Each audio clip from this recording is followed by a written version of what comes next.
Buen día, colegas. Soy el maestro Yocho Barbosa Meca, enfermero neurofisiatra, especialista en terapia neurológica infantil y neonatal y especialista en cuidados intensivos neonatales. La conferencia de hoy trata sobre los principios en la administración de medicamentos en el servicio de cuidados intensivos de neonatos y vamos a ver las generalidades de la administración de los medicamentos. Bien, principalmente el objetivo de administrar un tratamiento medicamentoso, un tratamiento farmacológico, es lograr una concentración efectiva del fármaco para alcanzar los efectos terapéuticos deseados y evitar la toxicidad. La administración de los medicamentos, de los fármacos, en este caso en los recién nacidos, depende mucho del objetivo médico, el objetivo clínico que se necesite, que no depende únicamente de los signos o los síntomas, sino depende de la clínica o de la patología en sí, no solamente de la manifestación. Muchas veces nos equivocamos en pensar de que en medicina únicamente se colocan los medicamentos en función de los signos o síntomas, ¿no? La clínica y propedéutica médica pues, va mucho más allá de eso, ¿no? Ahora, nosotros tenemos que ver que el objetivo de la administración de medicamentos no es solamente eh, procurar el equilibrio del problema de salud.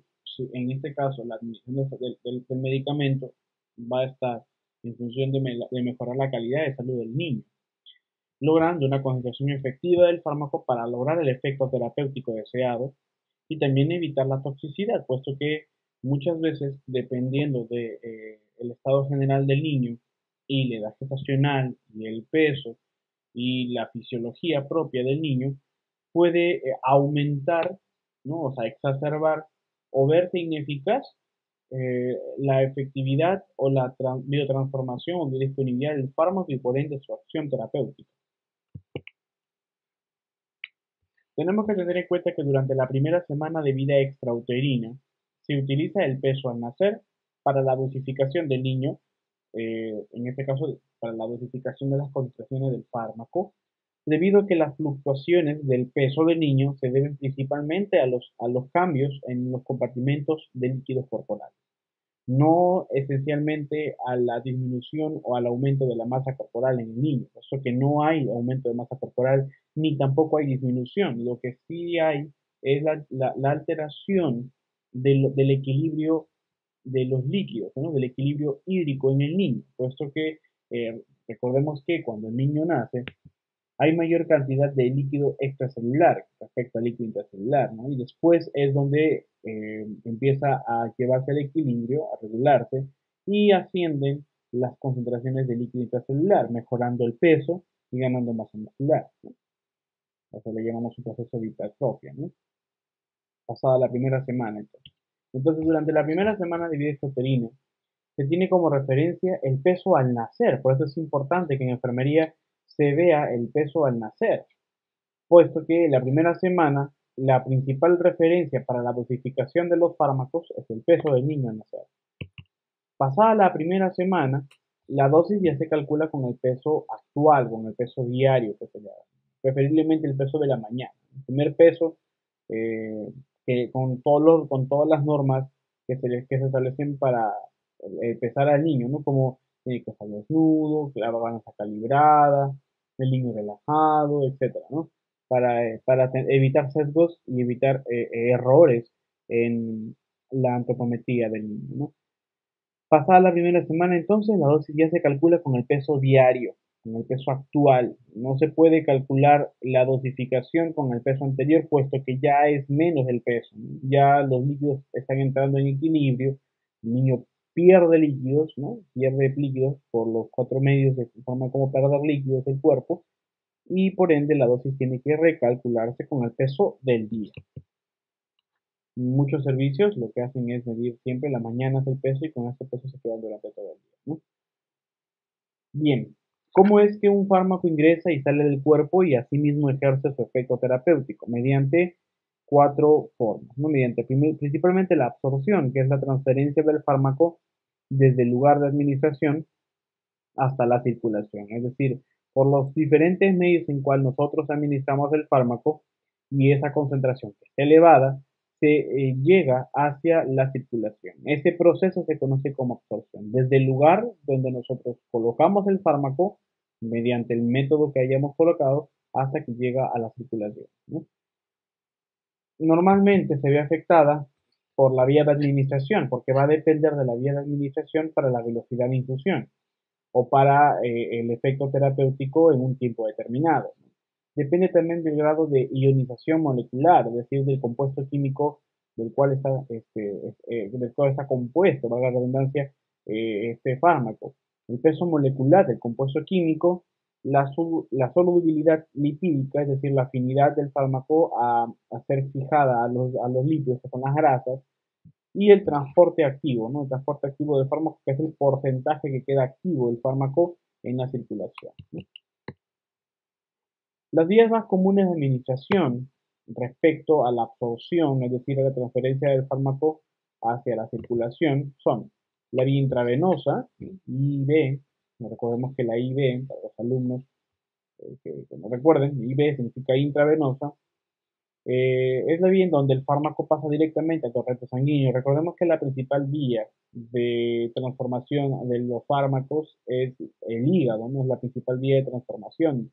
Pero no todos los fármacos se necesitan pasar por el hígado, porque se necesita o se requiere que su efecto terapéutico sea en mayor porcentaje, es decir, que más concentración del fármaco pase directamente al torrente sanguíneo y por ende más concentración se pueda hacer efectividad, porque si pasa por el hígado metaboliza el fármaco y solamente un porcentaje pasa a la circulación y por ende menor cantidad de fármaco es procesada y el efecto terapéutico es menor y en mucho más tiempo. La vía intravenosa asegura una mayor efectividad de la actividad farmacéutica, ¿no? De la actividad farmacológica del medicamento y además asegura que va a haber elevadas concentraciones del fármaco dentro de la vía circulatoria y por ende la acción va a ser mucho más amplia y mucho más efectiva, ¿no? Esta es la forma en cómo se va a canalizar una vía a un niño, a un recién nacido, para poder administrarle por vía intravenosa. La vía intramuscular, donde el medicamento, el fármaco, se absorbe a través de la vasculatura muscular. Bien, aquí va a haber mucho, va a depender, aquí va a haber mucho de absorción. Aquí, en ese sentido de que va a depender de la forma en cómo se le administra el fármaco. Muchas veces eh, eh, provocamos nosotros mismos una falla en la absorción del fármaco cuando se le inyecta vía intramuscular al recién nacido, puesto que ponemos la inyección y hacemos un masaje para evitar dolor o para evitar ese bolo que se queda inflamado después de la administración intramuscular.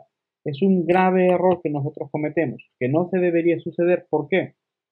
La transferencia, la absorción, que es la transferencia del fármaco de un lugar a otro hasta llegar a la circulación, se ve disminuida o afectada cuando nosotros dispersamos el fármaco que se queda concentrado en un lugar, en este caso en el músculo vasto lateral, ¿no?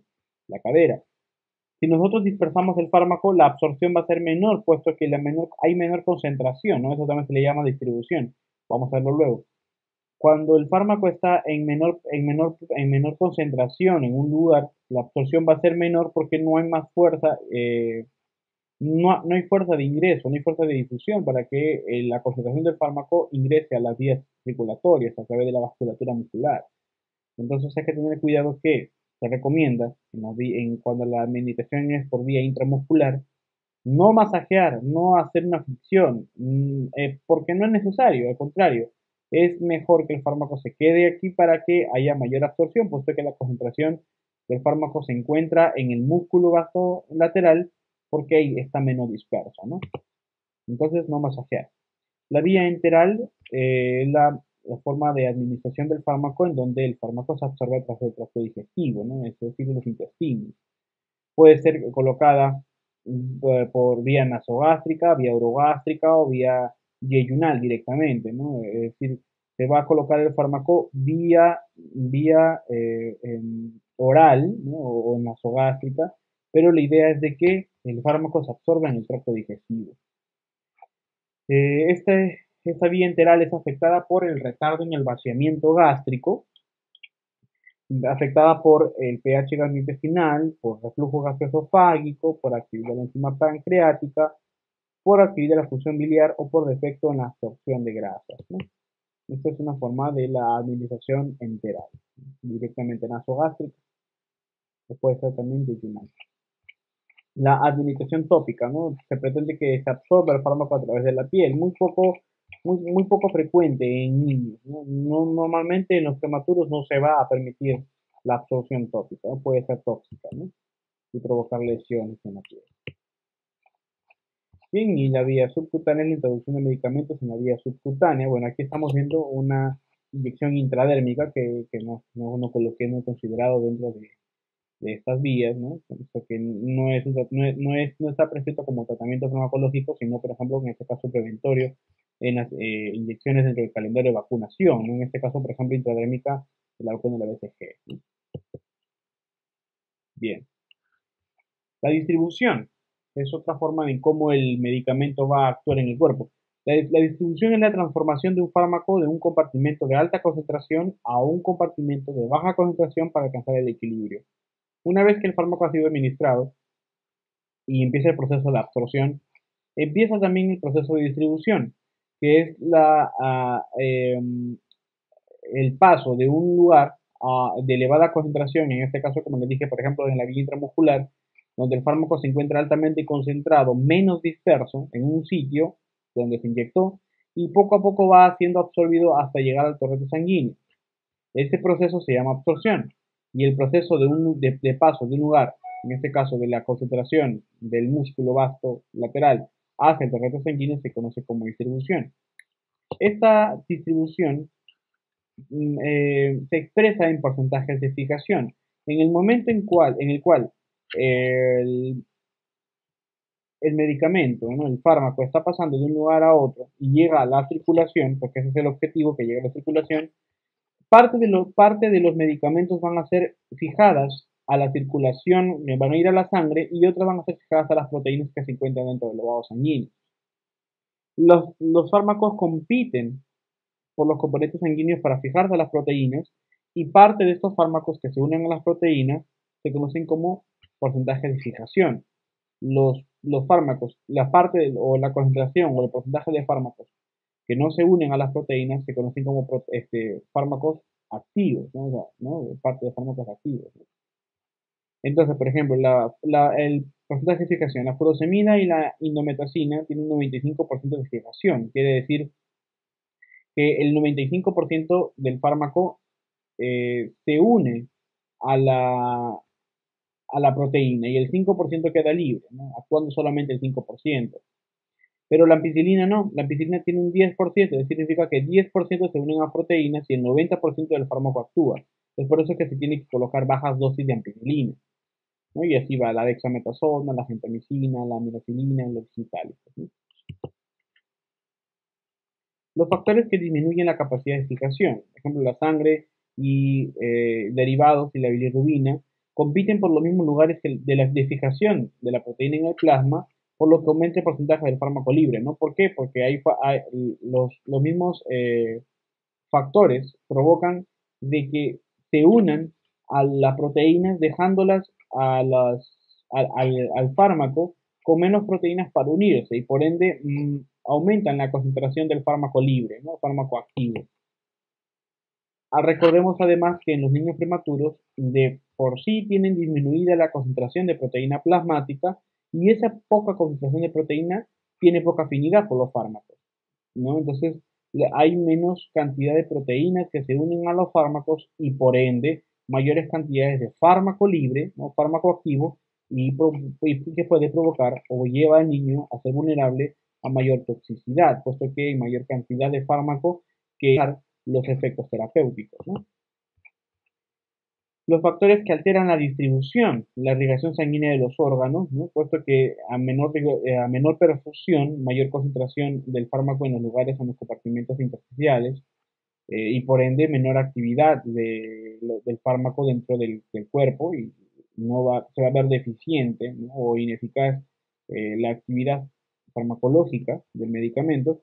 El gasto cardíaco, ¿no? El pH, el tamaño relativo de los compartimentos, va a depender también del peso del niño al nacer y de la edad gestacional, y un paciente con insuficiencia renal o hepática, ¿no? Recordemos que las proteínas son las unidades lipídicas que van a,